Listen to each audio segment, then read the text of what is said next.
बाद देंगे अविश्वास प्रस्ताव पर चर्चा का जवाब। लोकसभा में अविश्वास प्रस्ताव पर चर्चा का आज तीसरा दिन। वित्त मंत्री निर्मला सीतारमण का विपक्ष पर हमला। बोली, आप सपने दिखाते थे, हम जनता के सपने करते हैं साकार।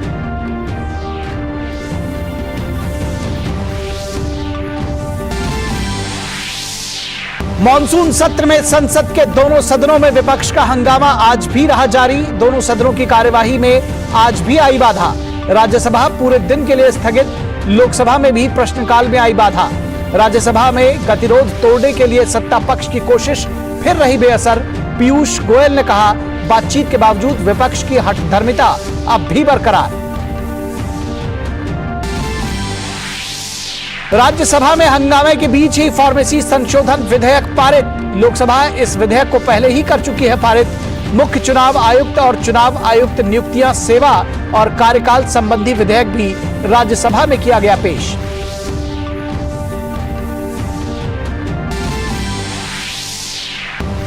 आरबीआई ने तीसरी बार रेपो रेट में नहीं किया कोई बदलाव। रेपो रेट 6.5% पर कायम। आरबीआई ने भारतीय अर्थव्यवस्था को बताया ग्रोथ का इंजन। दिल्ली की केजरीवाल सरकार एक बार फिर सवालों के घेरे में। भाजपा ने डीटीसी बसों में पैनिक बटन लगवाने के नाम पर करोड़ों रुपए के घोटाले का लगाया आरोप। Delhi taxi tour transport and travel association ने भी पैनिक बटन के नाम पर 800 करोड़ रुपए वसूलने के लगाए आरोप।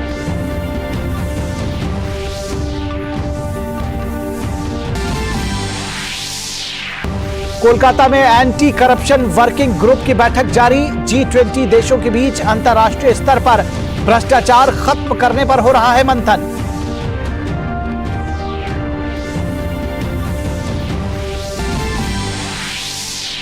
पाकिस्तान में आम चुनाव का रास्ता साफ। कार्यकाल पूरा होने के 3 दिन पहले संसद भंग। नई सरकार बनने तक कार्यवाहक सरकार संभालेगी सत्ता।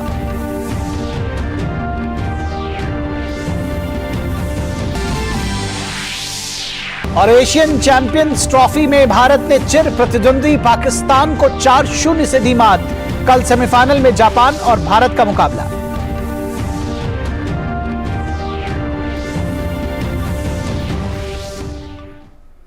नमस्कार, डीडी न्यूज के इस बुलेटिन में आप सभी का स्वागत है। मैं हूं निखिल सिंह और आइए देखते हैं खबरों को विस्तार से।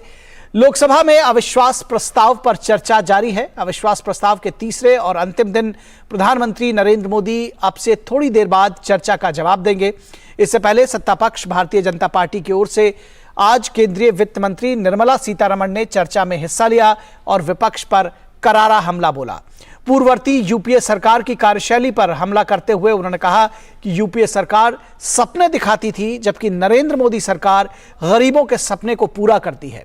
इससे पहले कल भी सत्ता पक्ष और विपक्ष के बीच तीखी नोकझोंक देखने को मिली।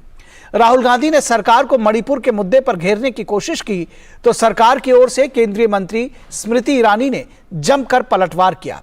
केंद्रीय गृह मंत्री अमित शाह ने भी सिलसिलेवार ढंग से विपक्ष की कथनी और करनी में अंतर के मुद्दे पर घेरा। भाजपा के सहयोगी दलों ने भी कांग्रेस और विपक्षी दलों को तथ्यों के आधार पर घेरा। एनडीए सरकार के खिलाफ कांग्रेस सांसद गौरव गोगोई ने 8 अगस्त को अविश्वास प्रस्ताव पेश किया था। और आइए आपको सीधे लिए चलेंगे लोकसभा, जहां अविश्वास प्रस्ताव पर चर्चा में राज्यवर्धन सिंह राठौर चर्चा में हिस्सा ले रहे हैं। उस अविश्वास प्रस्ताव के अंदर जैसे इस बार राहुल गांधी ने चिल्ला कर यहां पर बात रखी, उसी तरह उस समय भी इन्होंने जोर जोर से कहा कि हिंदुस्तान पहली बार इतिहास के अंदर असुरक्षित है। ये बात बार बार कही कि हिंदुस्तान पहली बार इतिहास में असुरक्षित है। हिंदुस्तान के लिए तो वो लागू नहीं हुआ, लेकिन राजस्थान के लिए वो जरूर लागू हो गया। राजस्थान आज इतिहास में पहली बार असुरक्षित है, अपराधों में नंबर 1 है, भ्रष्टाचार में आज नंबर 1 है। यहां पर खड़े होकर बड़े इमोशनल तरीके से राहुल गांधी बोल रहे थे, मैं जा रहा था, मेरी जुबान भी नहीं खुल रही थी, वो महिला आई, उसने ऐसे पूरी रात अपने बच्चे के साथ बिताई। राजस्थान को भूल गए बिल्कुल। वहां से तो यात्रा भी निकाली थी। 14 साल की वो मासूम बच्ची जिसने इस दुनिया को भी नहीं देखा था, उसके साथ सामूहिक दुष्कर्म हुआ। जिंदा को काटा गया, उसको भट्टी में, कोयले की भट्टी में डाला गया, लेकिन इनकी तरफ से एक ट्वीट नहीं, एक कोई शब्द नहीं। ये शर्म आनी चाहिए इनको। डूंगर पर कम नहीं है, डूंगरपुर के अंदर एक 9वीं क्लास की शिक्षक के साथ 5 लोगों ने दुष्कर्म करा, लेकिन इनके वो जू भी नहीं रखती। करौली के अंदर एक 21 साल की लड़की, आप बात करते हैं अगर इमोशन, अगर आप किसी के पिता है तो इस बात को समझिए, 21 साल की लड़की को पहले अगवा करा गया। और यहां पर आप ही की सरकार के जो मुख्यमंत्री है वो कहते हैं कि राजस्थान के अंदर तो अपराध ज्यादा इसलिए हो रहे हैं क्योंकि हम एफआईआर तुरंत दर्ज करा देते हैं। वो भी झूठ है, क्योंकि जब उसको अगवा करा गया उसके माता पिता तुरंत पुलिस स्टेशन गए कि हमारी बेटी को बचा लो, कोई एफआईआर नहीं हुई, उन्हें धक्के मार के बाहर निकाला गया। अगले दिन उसके साथ दुष्कर्म हुआ, उसको गोली मारी गई, और गोली से नहीं मरी तो उसके ऊपर एसिड फेंका गया, एसिड से नहीं मरी तो उसको कुएं में डाला गया। शर्म आनी चाहिए इनको। यहां पर इनकी, यहां पर बात खत्म नहीं होती, यहां बात खत्म नहीं होती। इनके मुख्यमंत्री कहते हैं, इनकी पार्टी के ये इतनी जो संवेदनशीलता दिखा रहे हैं कि ढोंग रच रहे हैं, इनके मुख्यमंत्री कहते हैं ये जितने भी रेप विक्टिम्स हैं आधे तो झूठ हैं, ये इनके मुख्यमंत्री कहते हैं। और बोलते हैं बाकी आधे जो हैं वो उनके रिश्तेदारों ने कराए, यानी पीड़िता के ऊपर एक और आरोप लगा दो झूठ बोलने का। यही नहीं, इनके मंत्री सदन के अंदर खड़े होकर ये बोलते हैं कि हाँ राजस्थान रेप्स में नंबर 1 है, और फिर मुड़ के बोलते हैं क्योंकि राजस्थान मर्दों का प्रदेश है, और उसमें उनके विधायक ठहाके लगा के हंसते हैं। ये है कांग्रेस का असली चेहरा। ये 17 बलात्कार हर रोज राजस्थान के अंदर होते हैं, 7 हत्याएं हर रोज होती हैं। आप कहां मणिपुर की बात कर रहे हैं? आप ही के मंत्री ने वहां सदन में खड़े होकर यह बोला कि मणिपुर की तरफ नहीं, अपने गरेबान में झांकिए। उसका मंत्री पद छीन लिया गया, उसको वहां सदन में मारा गया। ये इनकी असलियत है कांग्रेस की। ये इनके, आपको असलियत बताता हूं कांग्रेस की असलियत, और ये आंकड़े हैं, ये मैं नहीं कह रहा। इनके विधायकों के बेटे, विधायकों के भतीजे, विधायकों के पीए, उनके ऊपर दुष्कर्म की एफआईआर हो रखी है। ये है असलियत इनकी, लेकिन उनके ऊपर कोई कार्रवाई नहीं हो रही। गर्भवती महिलाओं के ऊपर ये जो पैसे बनाते हैं वो, इससे ये अपनी जेब भराई कर रहे हैं। तुष्टीकरण का उदाहरण तो राजस्थान के अंदर इतना भद्दा हो रहा है, शायद ही किसी भी प्रदेश, भारत के किसी भी प्रदेश में हो रहा हो। ये 4 साल के अंदर 10 पुजारियों की हत्या हुई है। धार्मिक स्थल बचाने के लिए संतों ने अपना आत्मदाह करा है। राजस्थान के अंदर 300 साल पुराना शिव मंदिर तोड़ा जाता है, उसके ऊपर बुलडोजर चलता है। सालासर के अंदर दरबार का बुलडोजर चलता है, उसको तोड़ा जाता है। यह है इनका तुष्टीकरण। एक खास समुदाय के लिए इनकी सरकार वहां पर एक आदेश पारित करती है। सुनिए, एक आदेश पारित करती है इनकी राज्य सरकार कि एक खास समुदाय के लिए बिजली कटौती नहीं होगी क्योंकि उनका एक त्योहार है, हमें उनसे कोई परेशानी नहीं। लेकिन उसी समय वहां पर हिंदुओं का भी त्योहार था, रामनवमी मनाई जा रही थी, उस पे डीजेस के ऊपर बैन लगाए गए, पोस्टर्स के ऊपर बैन लगाए गए, धारा 144 लगाई गई। और यही नहीं, भजन कौन से बजेंगे उसकी अनुमति भी कांग्रेस देगी। ये असलियत है कांग्रेस की तुष्टीकरण की। उदयपुर के अंदर कन्हैया लाल की हत्या हुई, न जाने कितने कन्हैया मारे गए हैं, वो तो उनका वीडियो नहीं बना। यह है असलियत राजस्थान की, लेकिन इन्होंने कोई एक्शन नहीं लिया। इन्होंने माहौल ऐसा बना दिया है वहां पर, सभापति जी, ऐसा माहौल बना दिया है कि एक खास समुदाय के लोग पुलिस थाने के अंदर खड़े होकर वो खुलेआम हिंदुओं को धमकी देते हैं, लेकिन इनकी सरकार कुछ नहीं करती। पीएफआई बैंड है, यहां पर गृह मंत्री जी ने कल बताया पीएफआई पूरे राष्ट्र के अंदर बैंड है, लेकिन पीएफआई राजस्थान के अंदर पुलिस प्रोटेक्शन के साथ मार्च करती है। यह है असलियत इनके चेहरे। कहीं ना कहीं इन बाहर की कोई ना कोई एजेंसी, कोई ना कोई संगठन, बाहर की कोई ना कोई एजेंसी कहीं ना कहीं इनके साथ मिली हुई है। मैं तो वापस उसी पे जाता हूं, क्या एमओयू हुआ था उस समय चाइना के साथ, जो आज तक भारत को नहीं पता। कहीं ना कहीं इन्होंने भारत को तोड़ने के लिए सुपारी उठाई हुई है, भारत को ये तोड़ना चाहते हैं हर तरह से। राजस्थान के अंदर दलितों के ऊपर अत्याचार हो रहा है। पिछले 4 साल के अंदर 60% दलितों पर अत्याचार बढ़ा है। बीकानेर के अंदर दलित महिला के साथ दुष्कर्म होता है और उसकी हत्या कर दी जाती है। जालौर जिले के अंदर एक 9 साल के दलित लड़के को मार दिया जाता है क्योंकि वो पानी पीने गया था। जमवा रामगढ़ मेरे अपने संसदीय क्षेत्र के अंदर एक महिला टीचर, मतलब टीचर तक को भी नहीं छोड़ा, एक महिला टीचर को थॉमस जी, आपका नाम नहीं बोला है सर, थॉमस जी का नाम बोला। आप प्लीज बैठ जाइए। Yes. आपका नाम नहीं पुकारा गया है, आप बोलिए please. Thank you, Chairperson, for giving me an opportunity to participate in this debate on the no confidence motion proposed by India Alliance. I, on behalf of my party, Kerala Congress M, support the no confidence motion. तो आप लोकसभा की कार्यवाही का सीधा प्रसारण आप देख रहे थे। अविश्वास प्रस्ताव पर सदन में चर्चा चल रही है और अब से कुछ ही देर में प्रधानमंत्री नरेंद्र मोदी भी लोकसभा में अविश्वास प्रस्ताव की चर्चा में हिस्सा लेंगे और जवाब देंगे। आपको बता दें कि वित्त मंत्री निर्मला सीतारमण ने आज लोकसभा में अविश्वास प्रस्ताव पर भाग लिया। वित्त मंत्री ने कहा कि भारतीय अर्थव्यवस्था जो है वो सबसे तेजी से विकसित हो रही अर्थव्यवस्थाओं में से एक है। 2013 India was declared as a fragile economy. उसी मॉर्गन स्टैनली आज भारत को अपग्रेड करते हैं, भारत को हायर रेटिंग देते हैं। और सिर्फ 9 साल में इतना एकदम खराब और फ्रजाइल परिस्थिति में जो इकोनॉमी गिरावट हमारी हुई, उससे निकलते हुए हमारे सरकार की पॉलिसी के वजह से आर्थिक सुधार हुआ, कोविड के बावजूद भी सुधार हुआ और आज हम देश सबसे फास्टेस्ट ग्रोइंग इकोनॉमी है। वित्त मंत्री निर्मला सीतारमण ने कहा कि 2022-23 में भारत का जीडीपी ग्रोथ रेट 7.2% रहा है, जबकि 2023-24 में 6.5% रहने की उम्मीद है। हमारे रियल जीडीपी ग्रोथ 7.2 2022-23 में हुआ and it is projected to grow at 6.5% in 23-24. These are projections given by not just one agency, several global agencies, and our own RBI's projection is also saying this. So सबसे बड़ा, सबसे fastest growing economy और upgrade किए गए economy, जबकि US हो, China हो, सबका डिग्रेडिंग, डाउनग्रेडिंग हो रहा है। वित्त मंत्री ने कहा कि पूरी दुनिया में अर्थव्यवस्था को 2 बड़ी चुनौतियों का सामना करना पड़ रहा है और वह है इन्फ्लेशन यानी कि महंगाई और ग्रोथ में गिरावट यानी कि विकास में कमी। आज पूरे दुनिया में आर्थिक विषयों में बहुत सारे संकट के समय है। The global economy is struggling with twin challenges of high inflation and also slow growth. Global economy sir 2022 में सिर्फ 3% का ग्रोथ देखे। It just grow over about 3% or little more.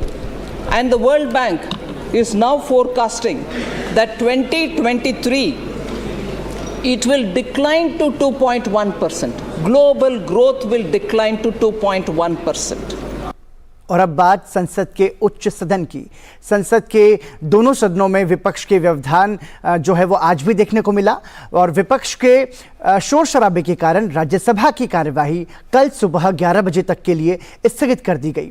इसके पहले राज्यसभा से आज विपक्ष के व्यवधान की वजह से इस व्यवधान के बीच ही फार्मेसी अमेंडमेंट बिल पारित हो गया। इससे पहले यह विधेयक 7 अगस्त को लोकसभा से पारित हुआ था। वहीं दूसरी और मुख्य चुनाव आयुक्त और चुनाव आयुक्त नियुक्तियां, सेवा और कार्यकाल संबंधी विधेयक 2023 भी आज राज्यसभा में पेश किया गया। और राज्यसभा में विपक्ष के हंगामे की वजह से जारी गतिरोध के बीच आज नेता सदन पीयूष गोयल ने नेता विपक्ष मल्लिकार्जुन खड़गे के कक्ष में जाकर उनसे मुलाकात की और विपक्ष इकबाल ने सदन में कांग्रेस की भूमिका पर सवाल उठाए हैं। उन्होंने राहुल गांधी के कल के भाषण में भारत माता की हत्या जैसे शब्दों की भी निंदा की।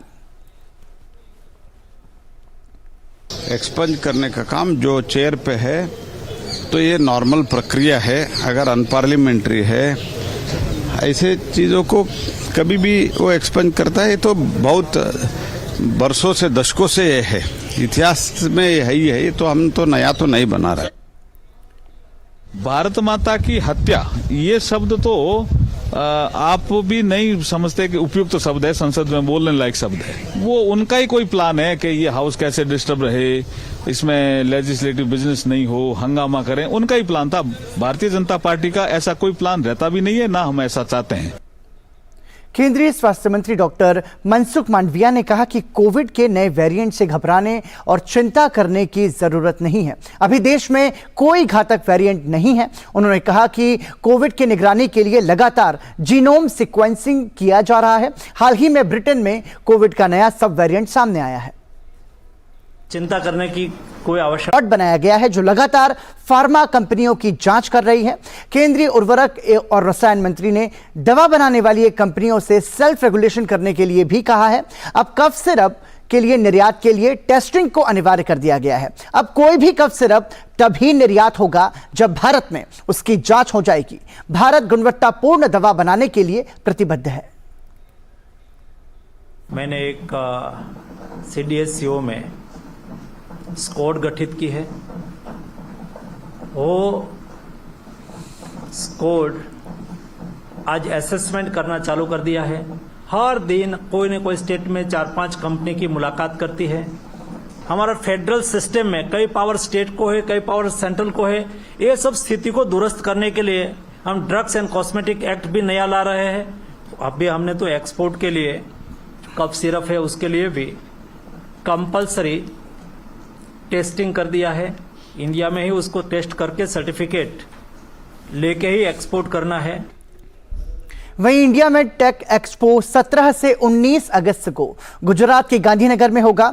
ये G20 हेल्थ वर्किंग ग्रुप की साइड इवेंट है। इस एक्सपो में दुनिया भर की कंपनियां हिस्सा ले रही हैं और 75 से ज्यादा स्टार्टअप हिस्सा लेंगे।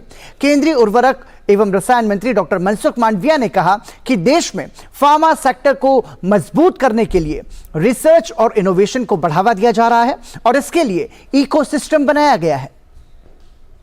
दुनिया की world class one health institute lab Hyderabad में ICMR ने बनाई। हमने not only for one lab but ICMR के 19 लैब को प्राइवेट इंस्टीट्यूट हो, प्राइवेट कंपनी हो, प्राइवेट रिसर्चर हो, इनोवेटर्स हो, वो चाहे तो वहां जाके रिसर्च कर सकते हैं। भारत सरकार ने इस सारी रिसर्च इंस्टीट्यूट हमारे देश की इंस्टीट्यूट सभी प्राइवेट प्लेयर के लिए ओपन कर दिया है। साथ ही केंद्रीय उर्वरक और रसायन मंत्री डॉक्टर मनसुख मांडविया ने कहा कि भारत मेडिकल टेक्नोलॉजी और डिवाइस के क्षेत्र में ग्लोबल हब बनता जा रहा है। मेडिकल डिवाइस एक उभरता हुआ क्षेत्र है और प्रधानमंत्री नरेंद्र मोदी के नेतृत्व में मेडिकल डिवाइस के क्षेत्र में मैन्युफैक्चरिंग हब बनाने के लिए सभी जरूरी कदम उठाए जा रहे हैं। उर्वरक और रसायन मंत्री ने कहा कि Bharat pharmacy of the world तो है ही, अब फैक्ट्री ऑफ द वर्ल्ड भी बनेगा। देश फार्मा सेक्टर में आत्मनिर्भर बने, इसके लिए 3 ड्रग पार्क और 4 मेडिकल डिवाइस पार्क बनाए जा रहे हैं। हमें हेल्थ सेक्टर को सुदृढ़ करना है तो फार्मा सेक्टर साथ में ही है। हम फार्मेसी ऑफ द वर्ल्ड है। हम फार्मेसी ऑफ द वर्ल्ड से फैक्ट्री ऑफ द वर्ल्ड बनना चाहते हैं। उसके लिए 2047 का विजन भी गवर्नमेंट ने ऑलरेडी बना लिया है, मिनिस्ट्री ने ऑलरेडी बना लिया है। 5 साल में हमें क्या करना है, 10 साल में हमें क्या करना है, 2030 में हमें कहां पहुंचना है। मेडिकल डिवाइस सेक्टर में आज $11 बिलियन से हमें $30 बिलियन तक पहुंचना है। डेटा सुरक्षा की जवाबदेही सुनिश्चित करने से संबंधित डिजिटल वैयक्तिक डेटा संरक्षण विधेयक 2023 और देश में शोध को प्रोत्साहन देने वाले अनुसंधान राष्ट्रीय शोध प्रतिष्ठान विधेयक 2023 को संसद की मंजूरी मिल गई है। राष्ट्रपति की मंजूरी के बाद ये विधेयक कानून बन जाएंगे। तो आज के न्यूज लेंस में आइए जानते हैं इन दोनों विधेयकों के महत्वपूर्ण प्रावधानों के बारे में।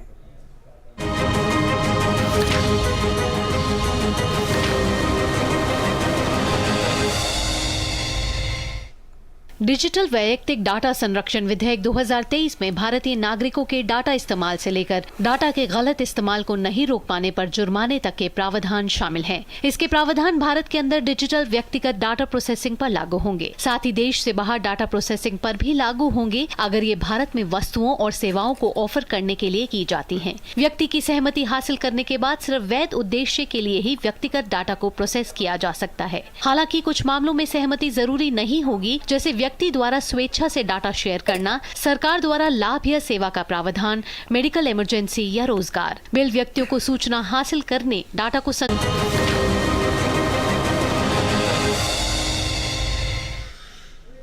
और न्यूजीलैंड के बाद बात करते हैं कुछ और खास खबरों की। केरल की मुख्यमंत्री पिनराई विजयन की बेटी वीणा विजयन पर प्राइवेट कंपनी CMRL से पिछले 3 साल में 1.72 करोड़ रुपए लेने का आरोप लगा है। रिपोर्ट्स के अनुसार वीणा और उसकी कंपनी एक्सोलॉजिक सॉल्यूशन ने CMRL के साथ कॉन्ट्रैक्ट किया था। कॉन्ट्रैक्ट के अनुसार एक्सोलॉजिक सॉल्यूशंस द्वारा CMRL को IT, मार्केटिंग, कंसल्टिंग और सॉफ्टवेयर सेवाएं देनी थी। इनकम टैक्स विभाग ने कहा है कि एक्सोलॉजिक सॉल्यूशंस द्वारा कोई सेवा नहीं दी गई, इसके बाद भी उसे हर महीने पैसे मिलते रहे।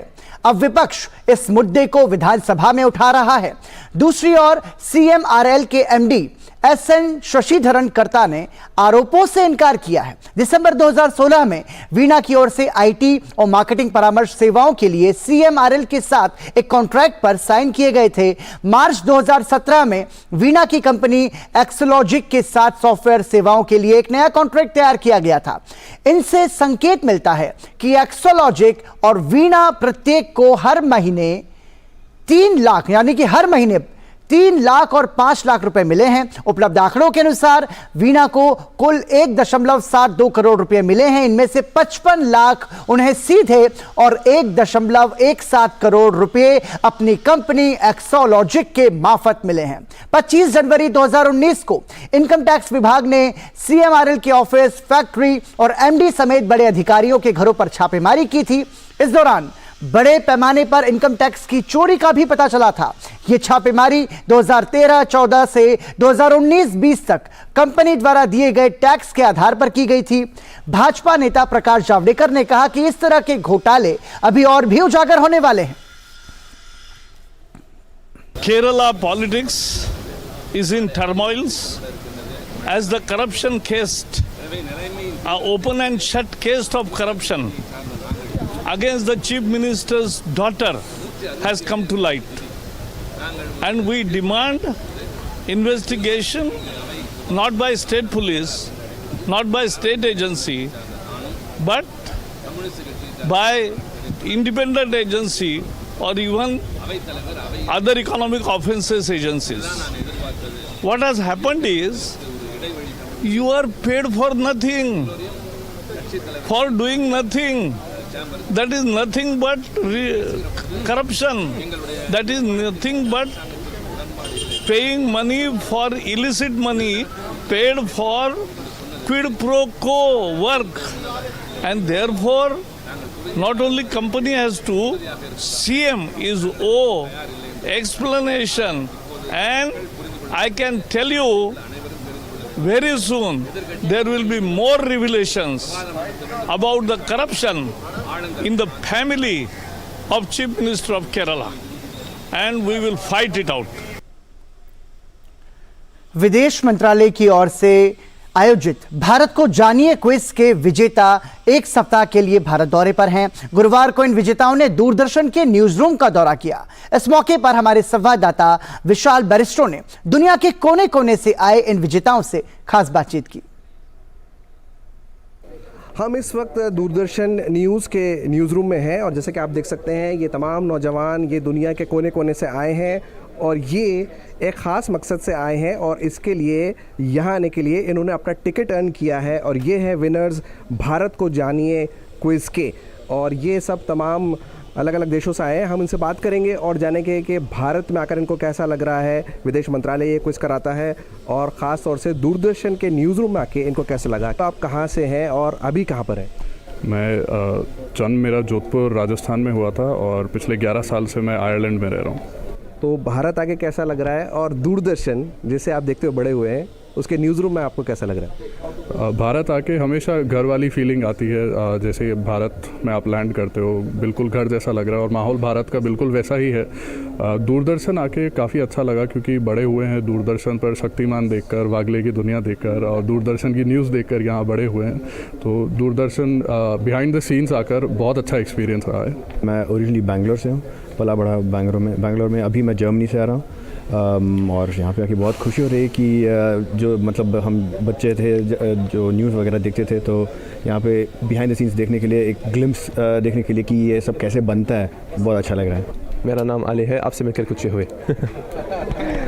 ये काफ़ी है हमारे लिए, हमें भी आपसे मिलकर बहुत खुशी हुई। हम आपका इस्तकबाल करते हैं, खैर मक़दम करते हैं। We welcome you.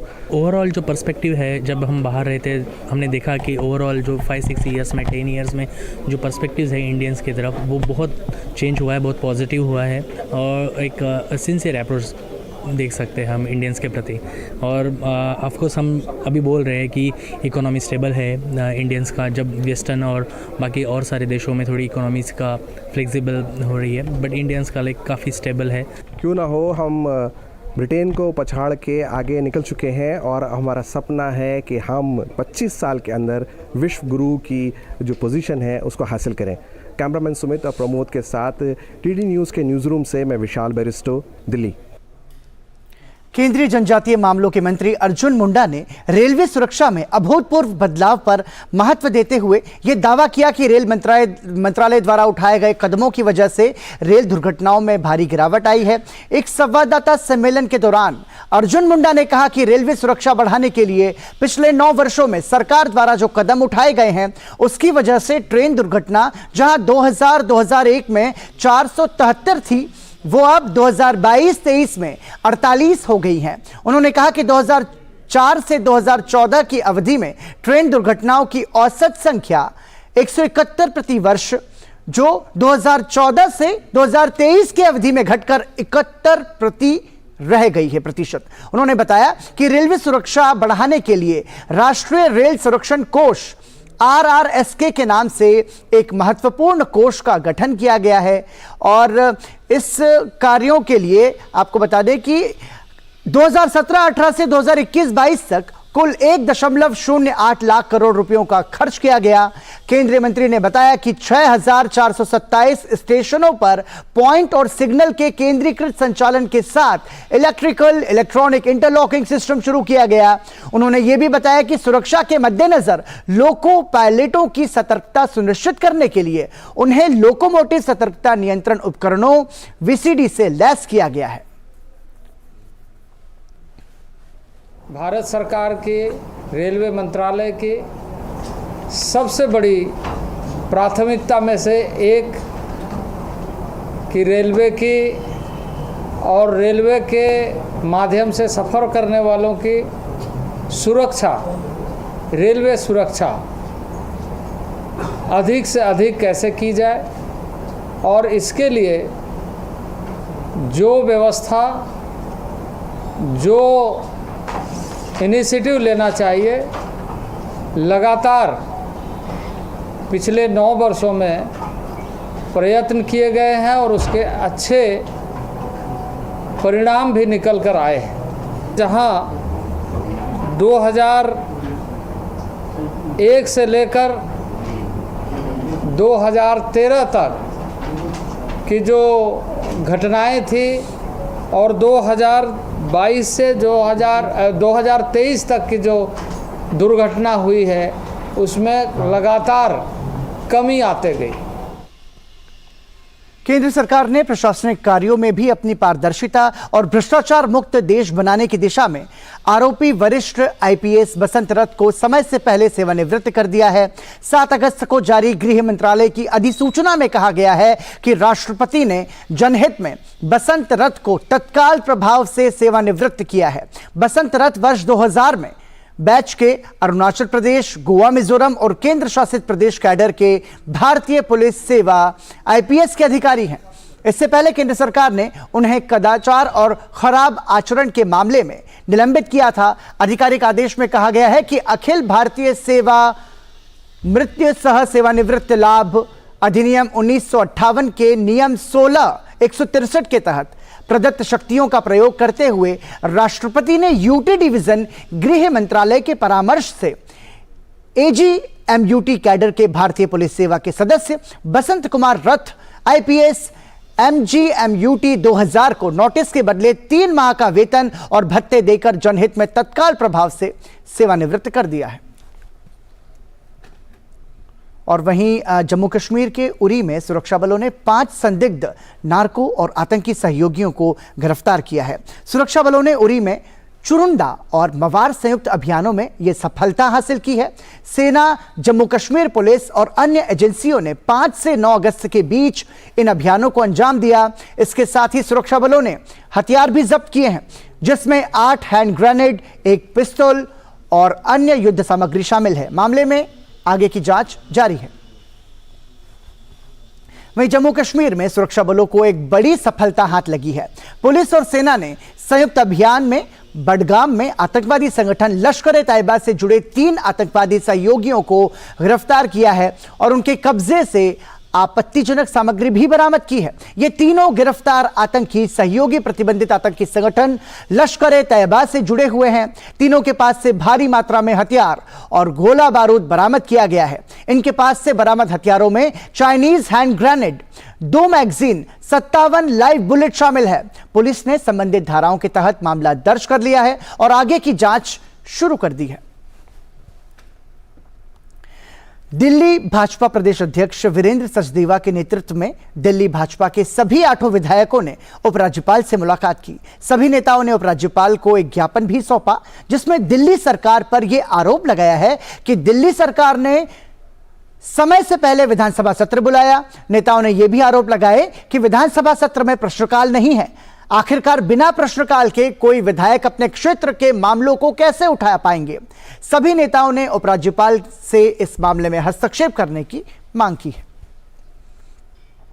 विधानसभा का जो सेशन बुलाया जाता है, वह सेशन नियमों का उल्लंघन करके बुलाया जाता है।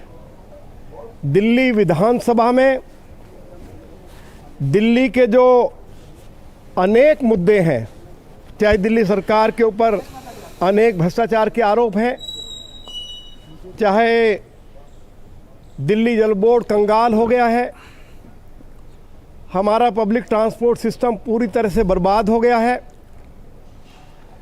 बाढ़ आती है तो दिल्ली डूब जाती है। इन मुद्दों पर अरविंद केजरीवाल की सरकार विधानसभा में कभी चर्चा करवाने के लिए तैयार नहीं होती है।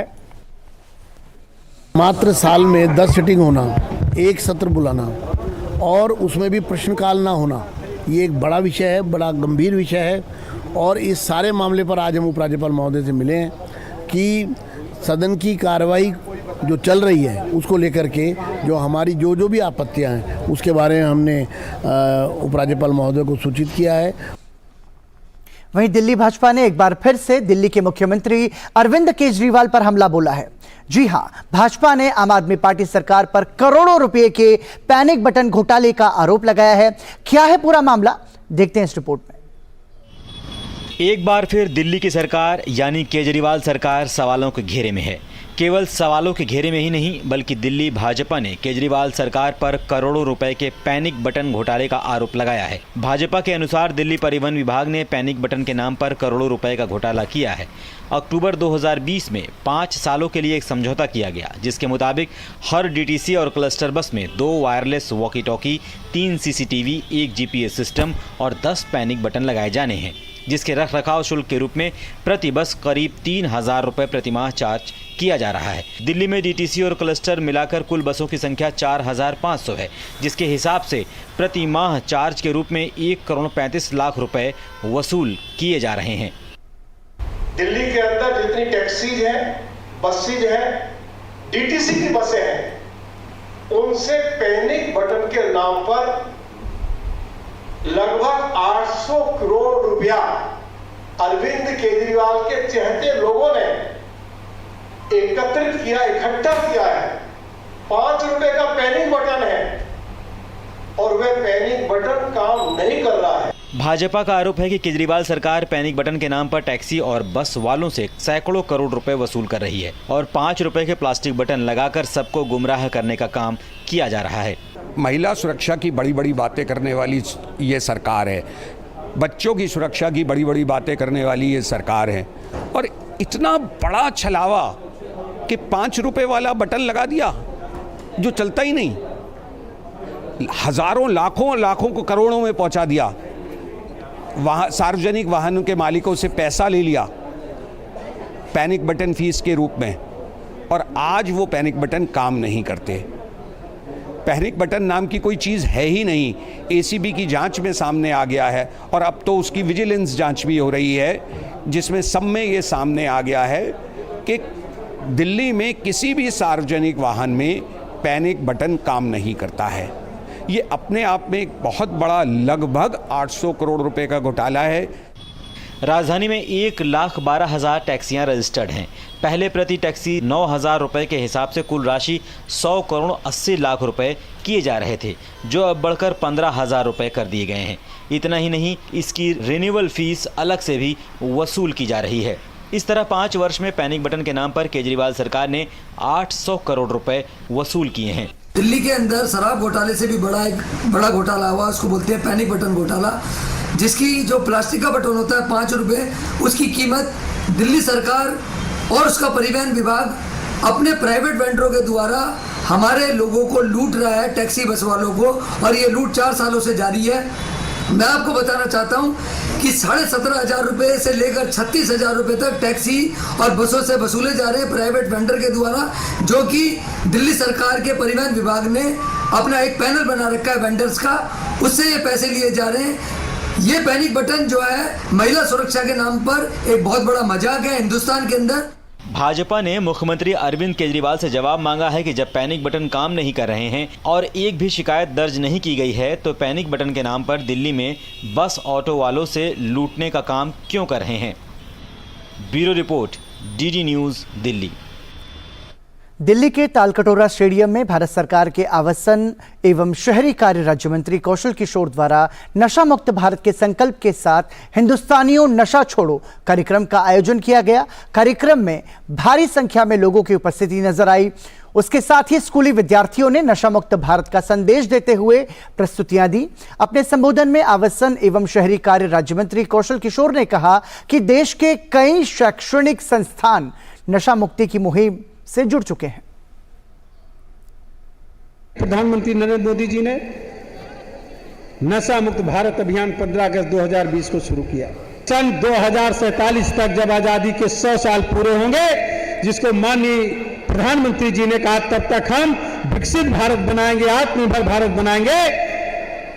माननीय अमित शाह जी ने कहा 2047 तक नशा मुक्त भारत बनाने का काम करें। पूरा देश एकेडमिक संस्थान, NIT हो, IIT, IIIT हो, या विश्वविद्यालय हो या कॉलेज हो, पैरामेडिकल इंस्टीट्यूशन, मेडिकल इंस्टीट्यूशन, कहीं के लोग भी हो, सब के सब इस नशा मुक्त भारत अभियान में शामिल हो चुके हैं। भारतीय रिजर्व बैंक के गवर्नर शक्तिकांत दास ने आज द्विमासिक मौद्रिक नीति की घोषणा की, जिसमें रेपो रेट में कोई बदलाव नहीं किया गया है। रेपो रेट 6.50% पर ही बरकरार रहेगी। और ये रिपोर्ट देखिए। Policy committee decided unanimously to keep the policy repo rate unchanged at 6.5%. Consequently, the standing deposit facility, that is SDF rate, remains at 6.25%, and the marginal standing facility, that is MSF rate, and the bank rate stand at 6.75%. साथ ही RBI governor Shaktikanta Das ने यह भी कहा कि मौद्रिक नीति समिति ने सर्वसम्मति से रेपो रेट को स्थिर रखने का फैसला किया है। The MPC also decided by a majority of 5 out of 6 members to remain focused on withdrawal of accommodation to ensure that inflation progressively aligns with the target while supporting growth. RBI governor ने भारतीय अर्थव्यवस्था की सराहना करते हुए कहा कि हमारी अर्थव्यवस्था मजबूत बनी हुई है। भारत के पास दुनिया का नया ग्रोथ इंजन बनने की क्षमता है। India's strong macroeconomic fundamentals have laid the foundations for sustainable growth.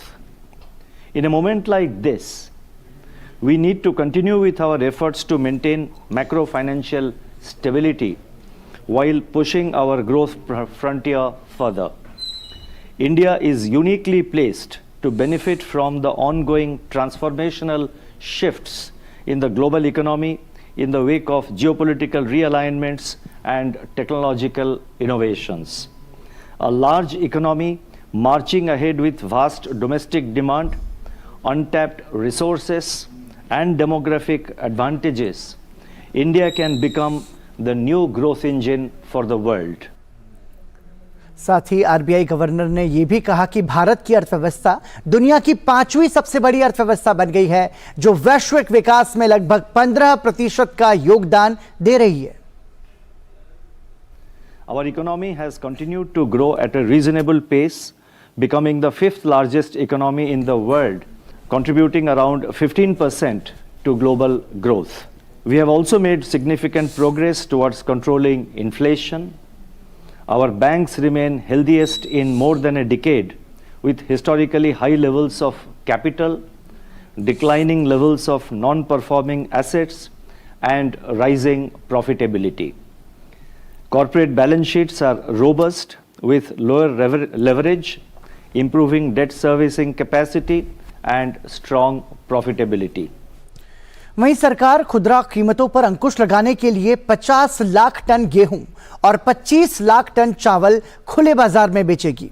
भारतीय खाद्य निगम ई नीलामी के माध्यम से ओपन मार्केट सेल योजना के अंतर्गत चरणबद्ध तरीके से गेहूं और चावल को खुले बाजार में बेचेगा. नई दिल्ली में मीडिया से बातचीत में खाद्य और सार्वजनिक वितरण विभाग के सचिव संजीव चोपड़ा ने कहा कि सरकार ने गेहूं और चावल की कीमतें कम करने का फैसला किया है. उन्होंने कहा कि चावल और गेहूं का पर्याप्त भंडार उपलब्ध है और सरकार का मुख्य उद्देश्य कीमतों को उचित दर पर स्थिर रखना है. वहीं प्रधानमंत्री नरेंद्र मोदी के आह्वान पर पूरे देश में अलग अलग राज्यों में मेरी माटी मेरा देश अभियान की शुरुआत हो चुकी है. इसी कड़ी में उत्तराखंड में भी हर जिले में खास कार्यक्रम आयोजित किए जा रहे हैं. मेरी माटी मेरा देश अभियान के तहत टिहरी में आयोजित कार्यक्रम के तहत शिला फलकम की स्थापना, पंच प्रण शपथ, वसुधा वंदन के जरिए अमर शहीदों को याद किया गया.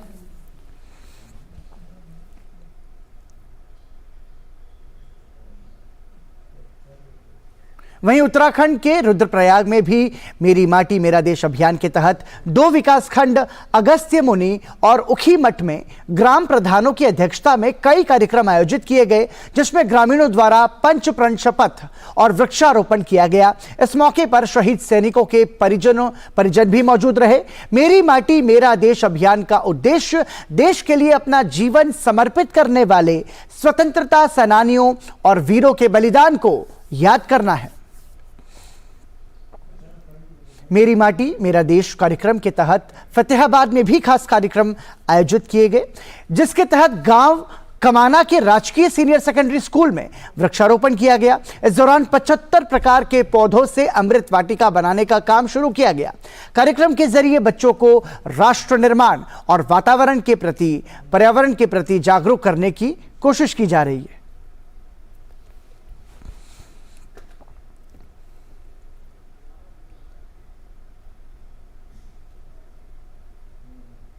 फाइलेरिया यानी कि हाथी पांव के उन्मूलन के लिए आज मास ड्रग एडमिनिस्ट्रेशन अभियान की शुरुआत की गई. केंद्रीय स्वास्थ्य मंत्री डॉक्टर मनसुख मांडविया ने इस अभियान की शुरुआत की. हर साल 10 अगस्त और 10 फरवरी को मास ड्रग एडमिनिस्ट्रेशन अभियान चलाया जाता है. यह अभियान उन राज्यों में चलाया जाएगा जहां फाइलेरिया के केस ज्यादा है. देश के 7 राज्यों में फाइलेरिया यानी कि हाथी पांव की जो बीमारी होती है उसके केस ज्यादा है. इस अभियान के तहत चिन्हित जिलों में घर घर जाकर दवा खिलाया जाएगी. केंद्र सरकार ने फाइलेरिया से उन्मूलन के लिए 2027 का लक्ष्य रखा है. इस मौके पर केंद्रीय स्वास्थ्य मंत्री ने डेंगू चिकनगुनिया के इलाज के लिए गाइडलाइन भी जारी की. कार्यक्रम में कई राज्यों के स्वास्थ्य मंत्री भी वीडियो कॉन्फ्रेंसिंग के माध्यम से जुड़े हुए थे। स्वास्थ्य मंत्री ने कहा कि फाइलेरिया से उन्मूलन के लिए सभी हितधारकों को मिलकर काम करना होगा और इसके लिए व्यापक जागरूकता अभियान चलाना होगा। हमें हमारे गोल को अचीव करना है तो एक होलिस्टिक अप्रोच के साथ टोटल अप्रोच को आगे लेके काम करना होगा। टोटल अप्रोच यानी कि हम सब लोग साथ में मिलके जितना भी आयाम है इस कार्यक्रम के लिए सभी को जोड़ना है। स्टेक होल्डर है हमारे स्टेक होल्डर है हमारे पेशेंट, स्टेक होल्डर है एनजीओ, स्टेक होल्डर है सोसाइटी। मैं तो वहाँ तक कहता हूँ कि mosquito is also one part of stakeholder. ये भी एक स्टेक होल्डर है भाई, हमें उसको भी एड्रेस करना है, उसको भी ख़त्म करना है। हम केवल ट्रीटमेंट करें, गोली खिला दे, इतने से रुकना नहीं चाहिए। मच्छर से ही मुक्ति कैसे पाए ताकि डिसीज ही ना हो। और आइए बात करते हैं एशियन चैंपियंस ट्रॉफी से जुड़ी हुई खबरों की।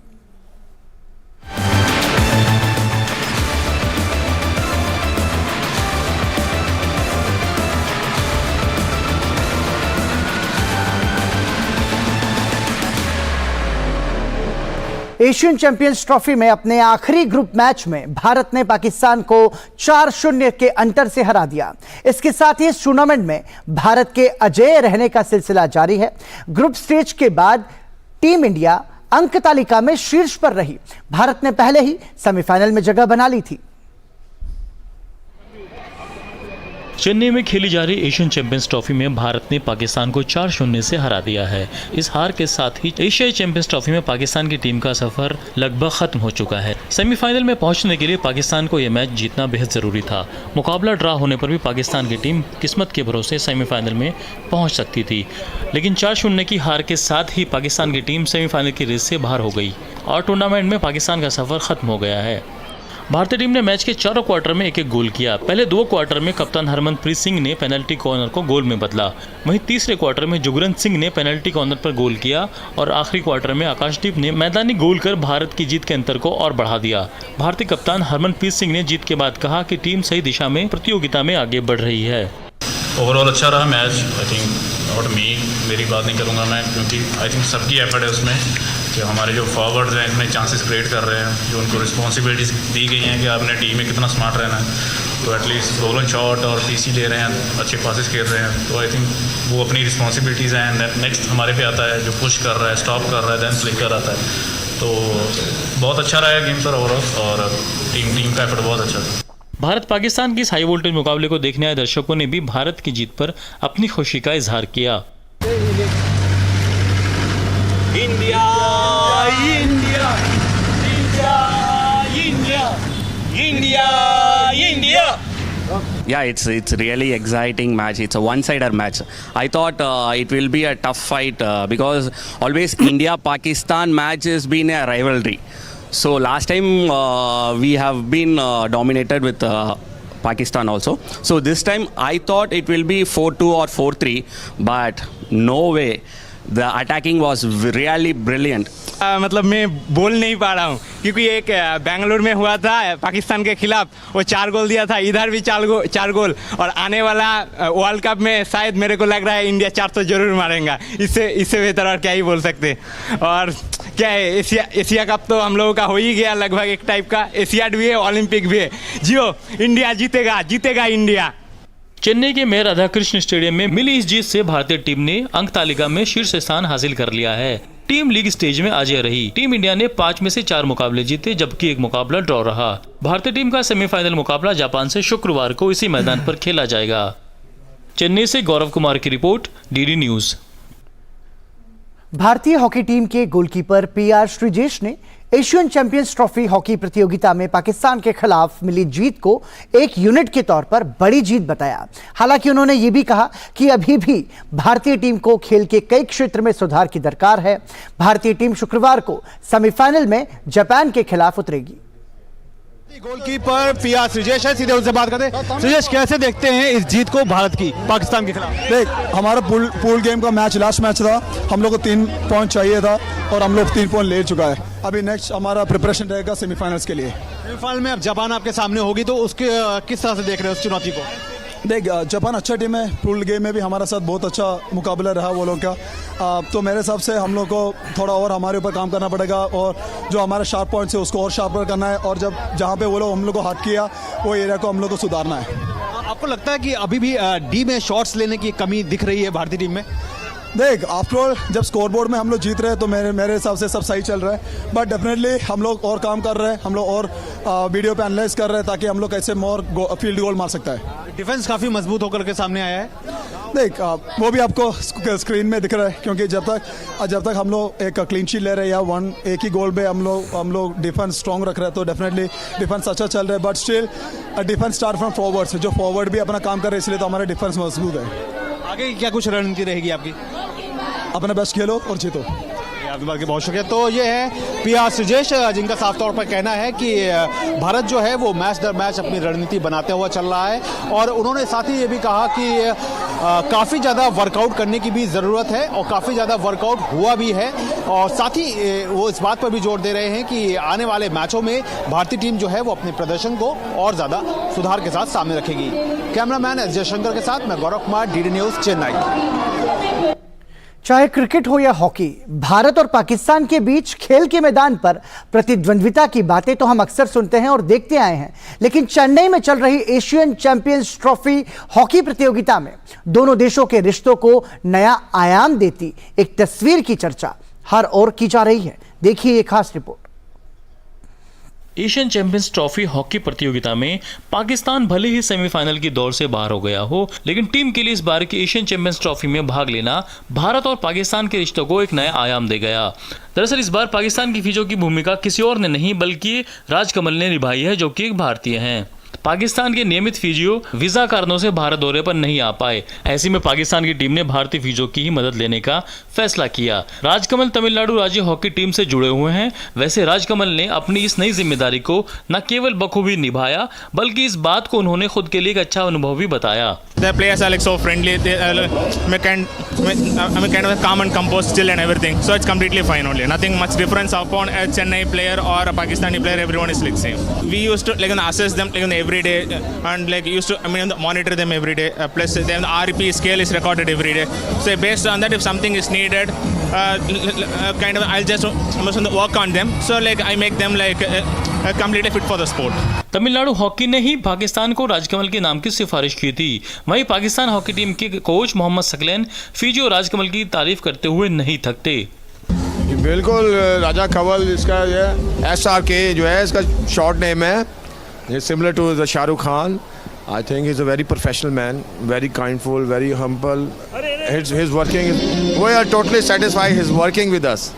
राजकमल ने पिछले 3 सीजन में Tamil Nadu premier league cricket team Nellai Royal Kings के साथ भी काम किया था, और अब पाकिस्तान हॉकी टीम को अपनी सेवा देकर उन्होंने आने वाली पीढ़ियों के लिए एक बेहतरीन उदाहरण पेश किया है।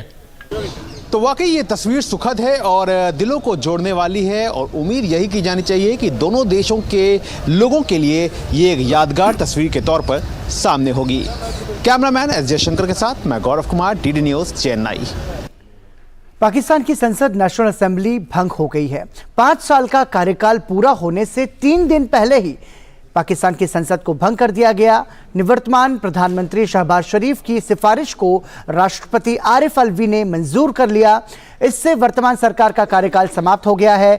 साथ ही अगले आम चुनाव का रास्ता भी साफ हो गया। अब पाकिस्तान में नई निर्वाचित सरकार के गठन तक कार्यवाहक सरकार सत्ता संभालेगी।